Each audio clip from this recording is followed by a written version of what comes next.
Everybody, welcome to week 3. These are the things you got to know. So thinking about product positioning, we're essentially trying to create a platform for us to create stronger sales for our particular brand. This might include a competitive advantage or a marketing advantage, but essentially the goal here is to create a strong product position so that our retailers and our end consumers know our brand and want to buy our brand.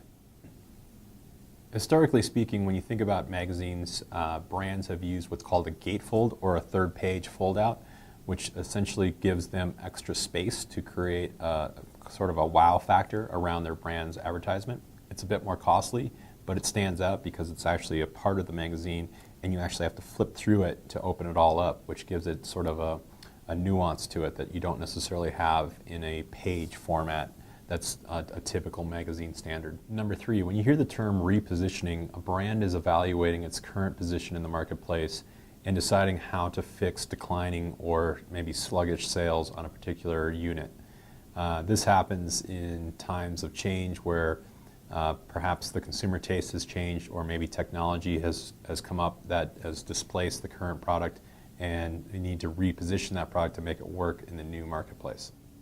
Product symbolism talks about the attributes that a consumer places on a product and the value that the user has interacting with that product.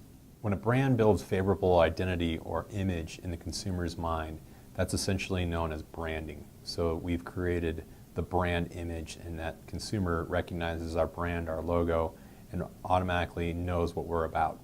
When we think about brand equity, athletes are really good at doing this because a fan of that particular athlete is going to have an impression of that athlete, and that athlete's association with the manufacturer creates brand equity. When we think about the athlete's role in terms of marketing our products as a manufacturer, they essentially create an avenue to share information with the end consumer, but also to create some sort of entertainment factor. And this builds a cool factor and a brand awareness that doesn't typically happen through a normal paid advertising format.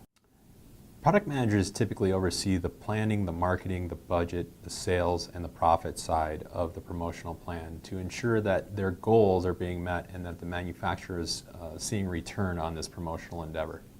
In magazine terms, when you hear the term total audience, what you're talking about is the total readers times circulation. So if I have a magazine and it's sitting on my desk at work and then another person picks it up, that's 2 different people that have looked at it. If another person picks it up, that's 3 different people. And if that magazine circulates out into the world and goes to different places, different offices, that's circulation as well.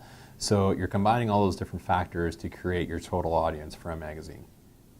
Typically speaking, you're going to work with an account executive at an ad agency to create your brand image in terms of what your goals are going to be, who your end consumer is, and what you're trying to achieve in that given year.